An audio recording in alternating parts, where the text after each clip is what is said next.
Hi guys, I'm Jim and this is Jim's Fix-It Shop, and I have been getting a slew of emails on cleaning out gas tanks and carburetors on machines that have sat, well, for too long. The last one I got was from a guy in Oklahoma that's redoing one of these small little ultralight Toro snowblowers. He said it sat for about 10 years and he wants to clean the gas tank and carburetor out. Gas tanks, typically these are the ones that I clean out.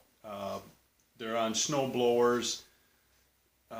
Some bigger lawnmowers have these. The tanks on your snappers, a lot of these are plastic and you can't be too aggressive with them on trying to get that stuff out of the inside. What I do is I have a gallon of lacquer thinner I reuse because it's not cheap. And I'll fill the gas tank totally full and let it set for 3 or 4 days. Now on a plastic tank, I don't know if I do that. I fill it with gasoline and I let it set.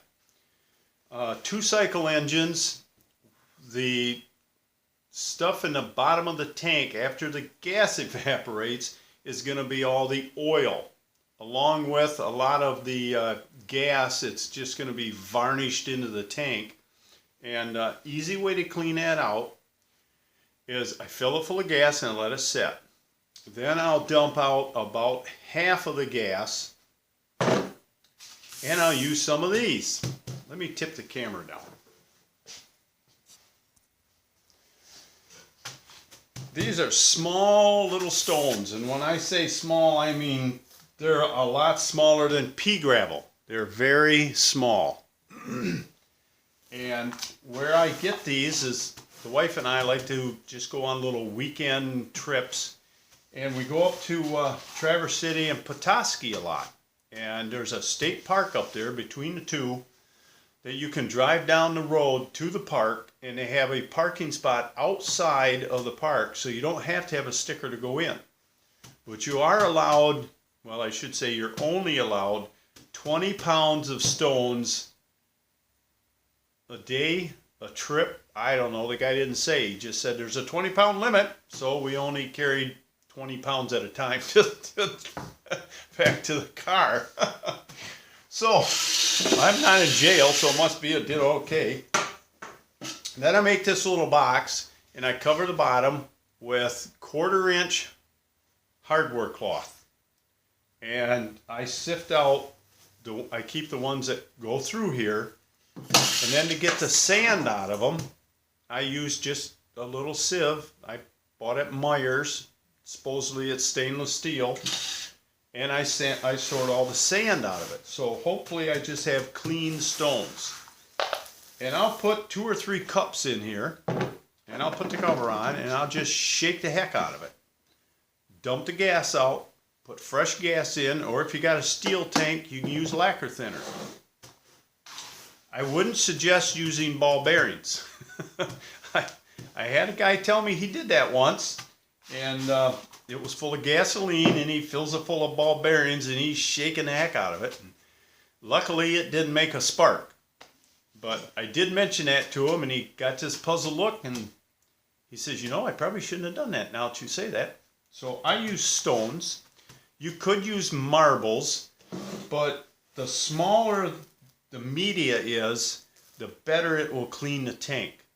Now if you can't go get any of these down at the lake, and I'll tell you, up there at Petoskey, there is, at that state park, there is no beach sand. It is all these tiny little stones, and you can pick up a box full like that in about 30 seconds.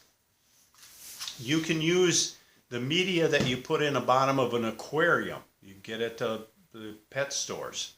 That'll pretty much work the same. As long as they're not plastic, because you don't want them melting and sticking in your gas tank. Now to clean out the carburetors, I hate to say this, but I went down to Harbor Freight, oh man, and I bought this little ultrasonic cleaner. Now, this is the third one. It took 3 to actually get one that worked. And this one, the timer doesn't work the way it's supposed to. I don't have as long of a time frame as I'm supposed to, so I got to keep just turning it on.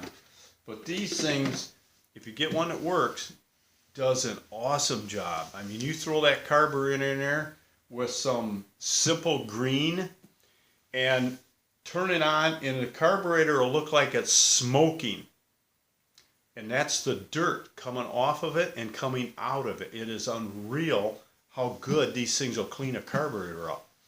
And that's all I've ever done to them. And I've had a lot of good success. I just boil them in here for about 15 minutes. I blow them out with an air hose.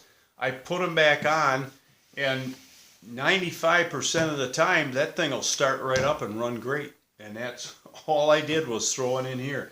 This thing I think was about $79, and for $12 for the insurance for 2 years.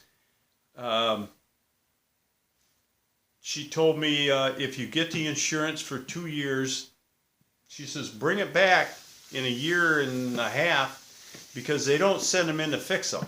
They just give you a brand new one. And you can just get the $12 insurance again for another 2 years if you want. But like I said, you gotta watch what you buy at that store, because a lot of it's not real quality stuff. But that does seem to work pretty good. The gas lines, throw them away. They ain't worth cleaning. Put a new gas line on it. Put a gas filter in the line.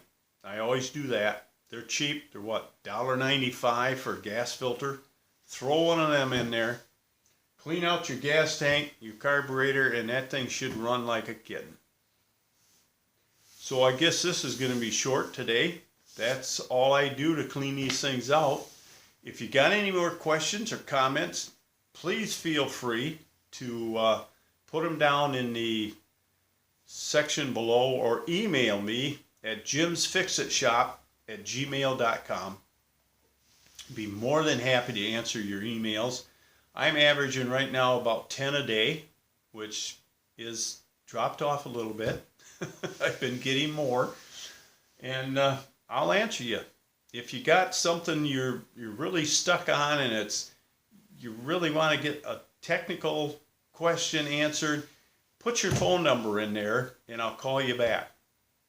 But send me an email with your phone number. Don't put it in the description below on YouTube, please. You might get a lot of phone calls. When them do come through and I find them, I write them down quick and then I delete them. I can do that on my end also. So until next time, I guess, work safe, have fun, and don't forget to subscribe. It is free. We'll talk to you soon. See ya.